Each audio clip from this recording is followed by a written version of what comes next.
16 kilometre की कठिन चढ़ाई, बर्फीली ठंड और हर कदम पर एक परीक्षा, फिर भी हर साल लाखों लोग क्यों केदारनाथ जाते हैं? क्या है ऐसी शक्ति जो कि हर एक इंसान को यहाँ तक खींच ले आती है? कहते हैं कि केदारनाथ हर कोई नहीं जा पाता है, यहाँ बुलावा आता है। और आज इस परीक्षा की वीडियो के अंदर शुरुआत से लेकर मंदिर के दर्शन तक हर सच का हर अनुभव, इसलिए इस वीडियो को अंत तक जरूर देखिए। तो हमारी यात्रा शुरू होती है आपके शहर, यानी कि किसी भी शहर में आप जहाँ पे रहते हैं वहां से ये आपकी यात्रा स्टार्ट होती है। इसका पहला पड़ाव होता है हरिद्वार या ऋषिकेश। सबसे पहले आपको पहुंचना पड़ता है हरिद्वार या ऋषिकेश। चाहे तो आप बस से भी जा सकते हैं या फिर ट्रेन से भी जा सकते हैं। यहीं से पहाड़ों का असली सफर शुरू होता है। गंगा जी के किनारे चलती सड़क, ठंडी हवाएं और चारों तरफ हरियाली। जैसे जैसे आप आगे बढ़ते हैं वैसे वैसे शहर के शोर पीछे छूटता जाता है और मन में एक अलग ही शांति महसूस होने लगती है। यहाँ आगे बढ़ते हुए हम पहुंचते हैं सबसे पहले सोनप्रयाग, जो कि केदारनाथ यात्रा का एक महत्वपूर्ण पड़ाव माना जाता है। अब अगर आप केदारनाथ जाने का प्लान कर चुके हैं तो पूरा रास्ता समझाना बहुत जरूरी है। हरिद्वार या ऋषिकेश होते हुए देवप्रयाग से रुद्रप्रयाग, रुद्रप्रयाग से गुप्तकाशी और फिर सोनप्रयाग पहुंचते हैं। इसके बाद गौरीकुंड आता है, जो कि आखिरी जगह है जहां तक गाड़ी जाती है और यहीं से शुरू होती है असली यात्रा। लगभग 16 किलोमीटर का ट्रैक जो कि आपको सीधे केदारनाथ मंदिर तक लेकर के जाता है। गौरीकुंड से जैसे ही ट्रैक शुरू होता है, शुरुआत में सब कुछ आसान लगता है, लेकिन धीरे धीरे चढ़ाई बढ़ने लगती है। रास्ता लंबा है, थकान होती है, सांस तेज चलने लगती है और कई बार मन करता है रुक जाऊं, लेकिन पीछे से एक आवाज आती है, हर हर महादेव। जैसे वो आवाज अपने कानों में गूंजती है तो वहां से फिर से एक नई उमंग जगती है, एक नई आशा बढ़ती है आगे बढ़ने की। इस ट्रैक की सबसे खास बात यह है कि यहाँ से नजारा ऊंचे ऊंचे पहाड़ों, बहती हुई नदियां और शुद्ध हवा। रास्ते में जंगल, चट्टी, लिंचोली जैसे पहाड़ के पड़ाव भी मिलते हैं, जहां आप आराम भी कर सकते हैं। छोटे छोटे ढाबे और चाय की दुकानें भी मिलती हैं, जहां पे आप कुछ नाश्ता भी कर सकते हैं। यहाँ हर कदम पर आपको प्रकृति की खूबसूरत, भगवान शिव जी की कृपा का एहसास होता है। आपको क्वेश्चन होगा कि यहाँ पे पैदल ही जा सकते हैं या फिर और कोई भी सुविधा है यहाँ पे केदारनाथ ट्रैक को चढ़ने के लिए?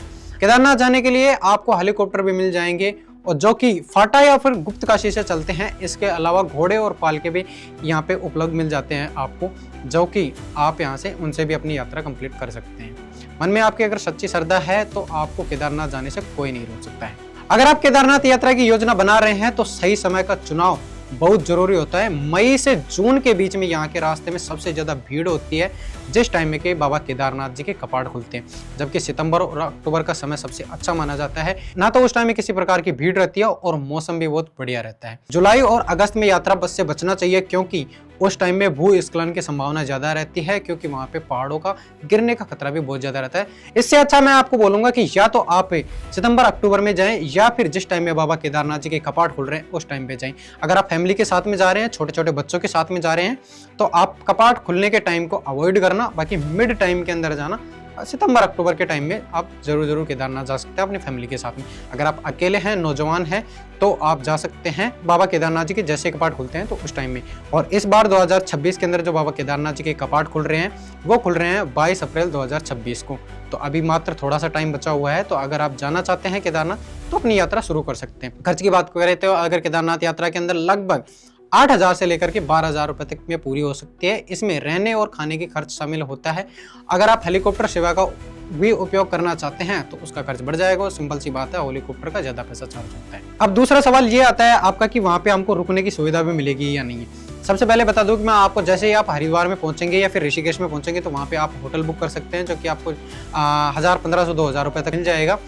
और जैसे ही आप फिर उसके बाद में आपको सोनप्रयाग जाना होगा, सोनप्रयाग के अंदर भी आपके लिए व्यवस्था हो जाएगी, वहाँ पे भी होटल वगैरह आप ले सकते हैं। जैसे आप मंदिर के पास में पहुंचते हैं तो वहाँ पे आपको टेंट मिल जाते हैं, जो कि कैंपिंग टेंट होते हैं, जो कि वहाँ के लोकल लोगों ने लगाए रखते हैं।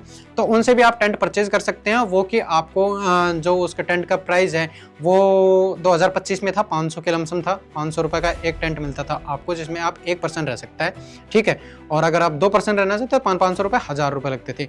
अभी 2026 के अंदर इसका चार्ज बढ़ सकता है, या फिर मैक्सिमम ज्यादा से ज्यादा 600 रुपए तक चार्ज जा सकता है या 700 रुपए तक चार्ज जा सकता है। तो आप वहाँ पे रुक सकते हैं 2 दिन, 3 दिन, 4 दिन, 5 दिन, जितना दिन आप रुकना चाहें तो वहाँ पे रुक सकते हैं। अब यात्रा पर जाने से पहले सबसे जरूरी बातों का ध्यान रखना बहुत ज्यादा जरूरी है। सबसे पहले यात्रा के लिए रजिस्ट्रेशन करवाना बहुत ज्यादा अनिवार्य है।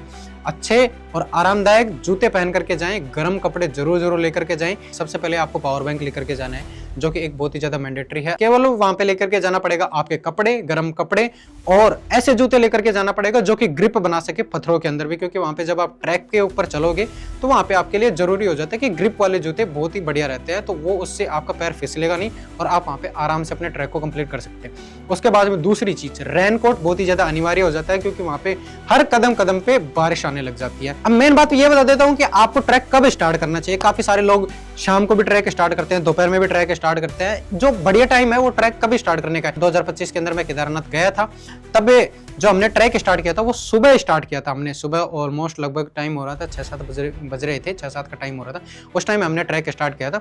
अगर आप सुबह 6-7 बजे ट्रैक स्टार्ट करते हैं ना, तो उससे ये होगा कि आप शाम के 6-7 बजे तक आराम से केदारनाथ के मंदिर तक आराम से पहुंच जाते हैं बिना किसी परेशानी के। अब एक चीज और बता देता हूं, अगर आप केदारनाथ यात्रा में जा रहे हैं तो अपनी पानी की बोतल जरूर लेकर के जाना। वैसे भी आपको रास्ते के अंदर पानी की सुविधा तो मिल जाएगी, पर आपको जरूरी है कि आप अपनी खुद की पानी की बोतल जरूर लेकर के जाएं। कई घंटों की मेहनत और संघर्ष के बाद आखिरकार वह पल आ जाता है जब आप केदारनाथ मंदिर के सामने खड़े होते हैं। ठंडी हवा चेहरे को छूती जाती है, घंटियों की आवाज सुनाई देती है और हर हर महादेव की गूंज चारों तरफ फैल जाती है। उस समय न कोई थकान महसूस होती है, न ही किसी प्रकार की परेशानी, बस सिर्फ दिल में एक ही मन करता है, हर हर महादेव, हर हर महादेव। वहां पे जाने के बाद में ऐसा लगता है जैसे कि खुद ब खुद भगवान शिव जी के सामने खड़े हों। तो अब लास्ट में यही बोलना चाहूंगा कि अगर आपका भी केदारनाथ जाने का सपना है तो इस वीडियो को जरूर संभाल के रखिए। अगर ये वीडियो आपको पसंद आए तो इस वीडियो को लाइक जरूर कर देना, कमेंट जरूर कर देना, बाकी शेयर कर देना उन दोस्तों के साथ में जो कि अभी 2026 में केदारनाथ जाना चाहते हैं। और बाकी मेरी अगर जर्नी देखना चाहते हैं, मैं खुद भी केदारनाथ जाने वाला हूँ, तो अगर मेरी जर्नी देखना चाहते हैं तो इस चैनल को सब्सक्राइब जरूर करें। बाकी मिलते हैं किसी अनदर वीडियो के अंदर, तब तक के लिए take care, bye bye, love you all, हर हर महादेव, जय श्री राम, जय गौ माता।